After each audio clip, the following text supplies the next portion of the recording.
म्हणजे महिला बालविकासचे प्रकल्प अधिकारी बिंगरे सर आणि बिंगरे सरांनी आज जो आपल्या कार्यालयामध्ये एक कार्यक्रम घेतलेला होता सायबर क्राईम विषयी जनजागृतीपर, तर त्या कार्यक्रमामागचं नेमकं आयोजन काय होतं हे आपण त्यांच्याकडून जाणून घेणार आहोत.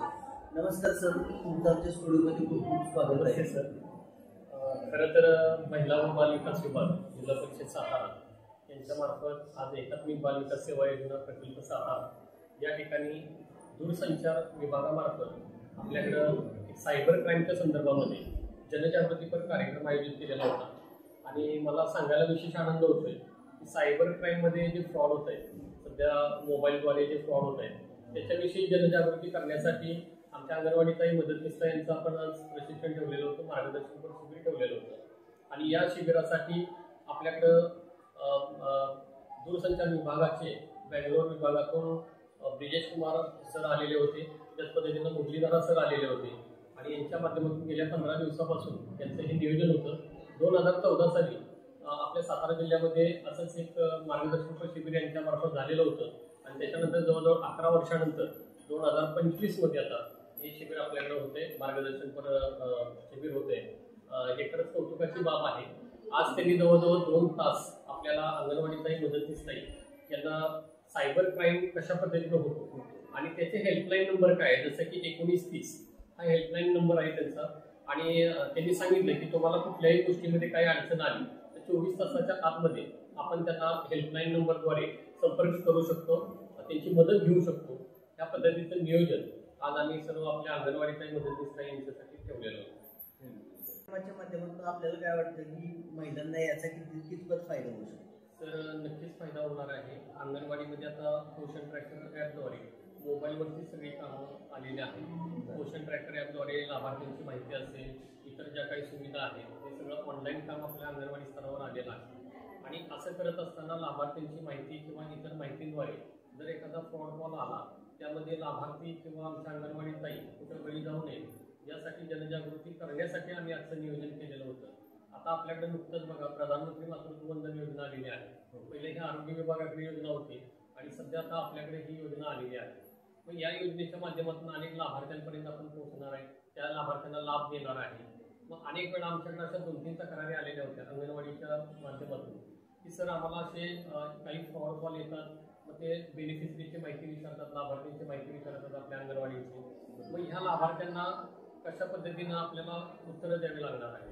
म्हणजे अशा वेळी लाभार्थ्यांची माहिती विचारली, आम्ही वरिष्ठ कार्यालयाकडून बोलतोय किंवा इथून बोलतोय, अशा वेळी त्यांच्या मार्फत एखादा लाभार्थ्यांना मेसेज जाऊन तुमच्या कार्यालयातून बोलतोय अशा पद्धतीनं माहिती घेऊन ती माहिती आपल्या OTP आला, OTP सांगा, OTPच्या माध्यमातून आपल्या पासबुकचा नंबर सांगा, असे कॉल गेल्यानंतर अनेक ठिकाणी खात्यावरून पैसे रिकामे होण्याची सुद्धा वेळ येऊ शकते. याची जनजागृती होण्यासाठी आम्ही गांभीर्य ओळखून आजचं हे प्रशिक्षण ठेवलेलं आहे. आजच्या या प्रशिक्षणासाठी आपल्या माननीय मुख्य कार्यकारी अधिकारी याश्वी नागराजन मॅडम, त्याच पद्धतीने उपमुख्य कार्यकारी अधिकारी श्री नागेश कोंबरे सर यांच्या सर्वांच्या मार्गदर्शनाखाली आजचं हे नियोजन आपण सातारा तालुक्यामध्ये केलेलं होतं. महिलांना हे सेशन अतिशय गरजेचं होतं. आणि आत्ताच जर तुम्ही पाहिलं तर ब्रिजेश कुमार सरांनी ज्या पद्धतीने मार्गदर्शन केलं ते खरंच त्यांना खूप गरजेचं होतं आणि खूप छान पद्धतीनं त्यांना प्रेझेंटेशन केलेलं आहे. भविष्यात नक्कीच त्यांच्या सर्व शंकेचं निरसन झालेलं आहे. आणि जर अशी कधी वेळ आली तर टोल फ्री नंबरच्या माध्यमातून आपण त्या ठिकाणी मदत पण मागू शकतो. अंगणवाडीच्या ताईंनी जे प्रशिक्षण घेतलेलं आहे त्यांना सायबर क्राईम विषयी आज माहिती झालेली आहे, तुम्हाला काय वाटतं याचा समाजाला कितपत फायदा होऊ शकतो? सर, अगदी खूप मोठा फायदा होऊ शकतो. अंगणवाडी ताईंच्या गृहभेटी असतात, गावोगावी जनजागृती करण्यासाठी प्रत्येक कार्यक्रमाच्या माध्यमातून त्या घरोघरी पोहोचलेल्या आहेत. आणि नक्कीच त्या आजच्या प्रशिक्षणाच्या माध्यमातून ज्या ठिकाणी महाविद्यालयीन मुली आहेत, आमच्याकडे माता बैठक असतात, किशोरवयीन मुलींचे मेळावे असतात, अशा वेळी अनेक कार्यक्रमांच्या माध्यमातून सुद्धा ते याची जनजागृती करतील. आणि सायबर क्राईम रोखण्यापासून हा विषय किती गंभीर आहे, सर्वसामान्य माणसांपर्यंत हा विषय नक्कीच पोहोचवण्यासाठी त्या मदत करतील.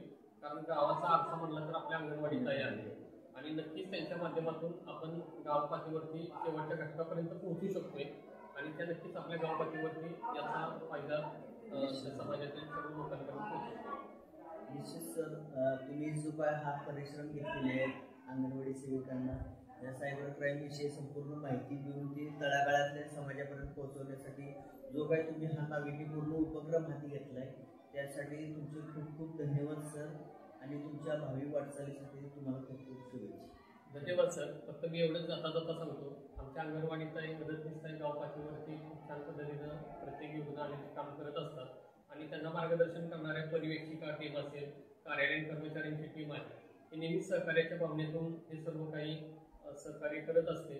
अशा ज्या सर्वांच्या सहकार्यानं आजच्या या कार्यक्रमाचं नियोजन झालेलं होतं आणि सर्वांनी परिश्रम घेऊन हा कार्यक्रम परिपूर्ण झाला असं मी या ठिकाणी मानतो. सर्वांचंही परिश्रम या ठिकाणी आवर्जून मला अधोरेखित करावं लागेल. धन्यवाद.